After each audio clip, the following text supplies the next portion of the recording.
चला तर आता आपण आणखी एक उदाहरण बघूया चढता क्रमचं. मी इथे रेषा आखते.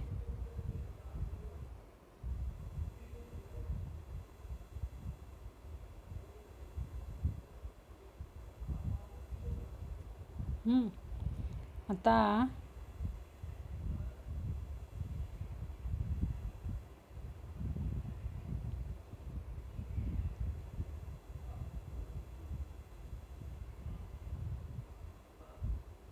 या ठिकाणी मी संख्या लिहिते.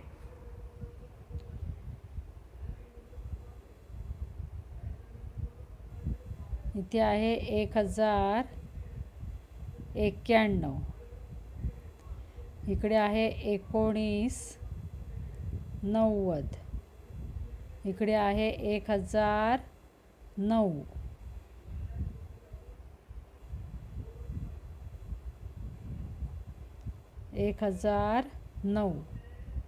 आणि इकडे आहेत 91,000.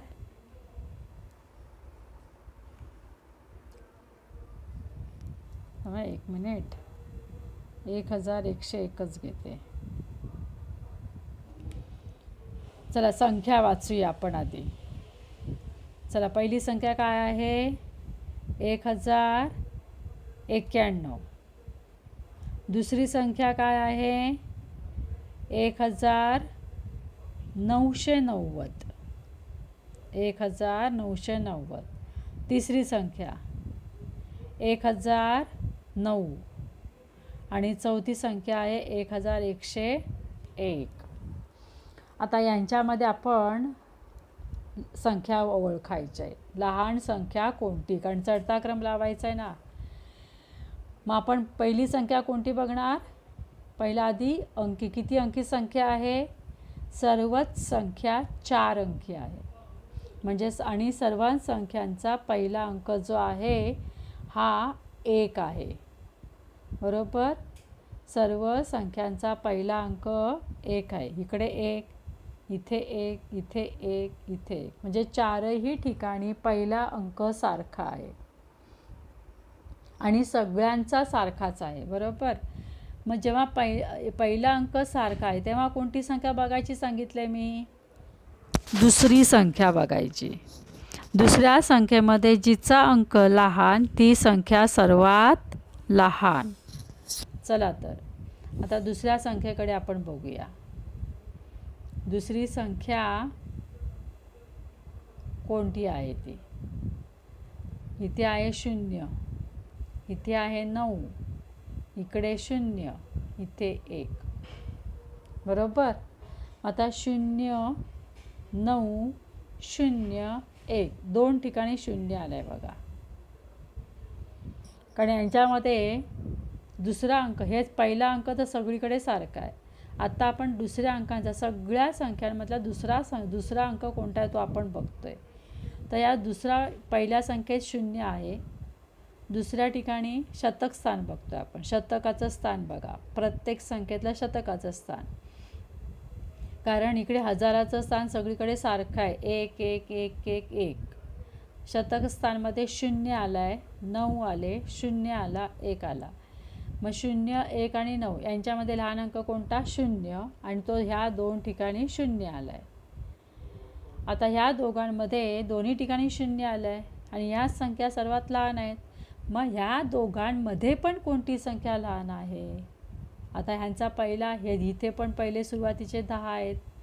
ह्याचा पहिला आणि दुसरा अंक सारखा आहे, ह्याचाही पहिला आणि दुसरा अंक सारखा आहे. मग अशा वेळेस काय करायचं? तिसरा अंक बघायचा. कोणता अंक बघायचा? तिसरा. मग तिसरा अंक कोणता आहे ते आपण बघूया.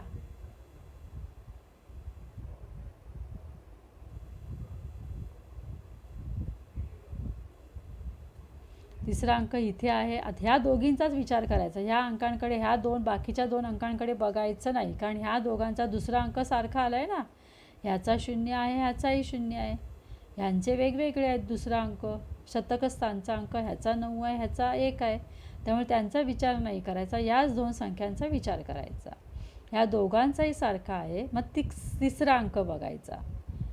ह्या दोघांचे पण ह्याचा आणि या संख्येचा पहिला आणि दुसरा अंक सारखा आहे, म्हणून आपण तिसऱ्या संख्येचा म्हणजे दशकाचा विचार करणार. मग या ठिकाणी दशकाच्या ठिकाणी 9 आला आहे, या ठिकाणी 0 आलं आहे. आता कोणता अंक लहान आहे मग? 9 का 0? हा 9 लहान आहे का 0 लहान आहे? 0. म्हणून ही संख्या सर्वात लहान. काय सांगितलं कळलं? काय सांगितलं मी? आधी आपण पहिल्या संख्येचा विचार केला. चारही ठिकाणी पहिला अंक सारखा आहे, सगळीकडे 1 1 1 आहे. मग आपण दुसरी संख्या बघितली शतकस्थानाची. शतकस्थानी इथे या ठिकाणी 0, या ठिकाणी 9, या ठिकाणी 0, या ठिकाणी 1 आहे. मग या ठिकाणी ह्या दोन ठिकाणी सारखी असल्यामुळे आपण त्यांचा तिसरा अंक बघितला दशक स्थानचा. ह्या दोघांचा पाहिला नाही, कारण त्या यांच्यापेक्षा मोठ्याच असणार. मग ह्याचा किती आहे? 9 आणि याचा किती आहे? 0. म्हणून ही संख्या सर्वात लहान 1000,009. मग ही दुसरी संख्या जी ही राहिली आहे ही मग तिच्यापेक्षा मोठी 1091.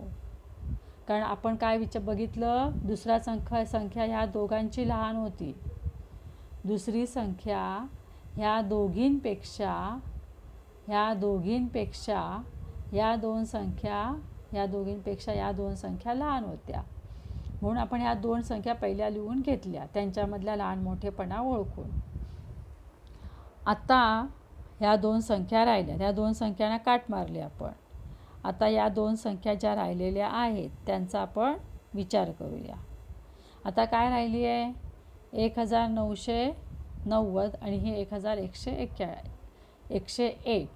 याच्यामध्ये ह्यांचा दोघांचा पहिला अंक सारखा आहे, हिचा 1 आणि हिचाही 1 आहे. मग आता दुसरा संख्या बघितली आपण, हिचा 9 आहे आणि हिचा 1 आहे, म्हणजे ही संख्या लहान. मग 1101 या ठिकाणी येणार आणि शेवटी 1990. समजलंय का? मग आता हे उदाहरण व्यवस्थित छान अक्षरात लिहून घ्या वहीमध्ये. हां, आता दुसरं उदाहरण आणखी एक सांगते.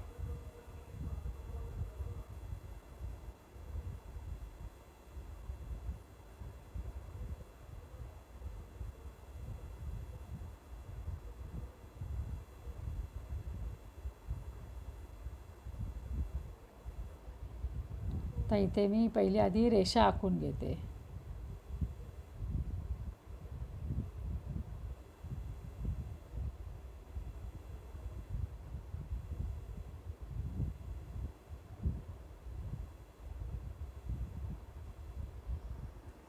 आता यांच्यामध्ये आपण संख्या लिहूया.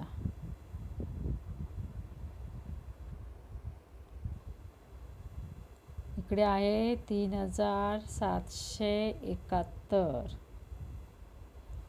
इकडे आहे 3775. इथे आहे 3779.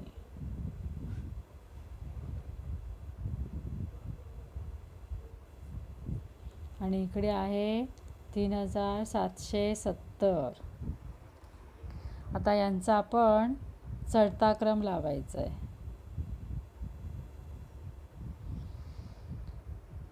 चला, आपण सर्व संख्या किती अंकी आहेत? 4 अंकी आहेत, बरोबर. मग सर्व संख्यांचा पहिला अंक कोणता आहे बघा. सर्व संख्यांचा पहिला अंक इथे 3, इथे 3, इकडे 3, इकडे 3 सारखाच आहे. पहिला अंक सारखा असेल तर आपण कोणता बघतो? दुसरा. मग याचा दुसरा अंक 7, याचा 7, ह्याचा 7, ह्याचा 7. दुसरा अंकही सारखाच आहे.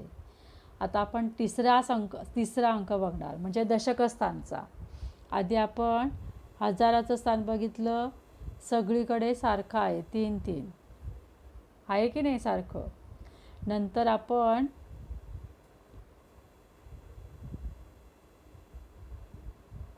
नंतर आपण शतकाचं स्थान बघितलं, इथे 7, इकडे 7, इथे 7 आणि इकडे पण 7.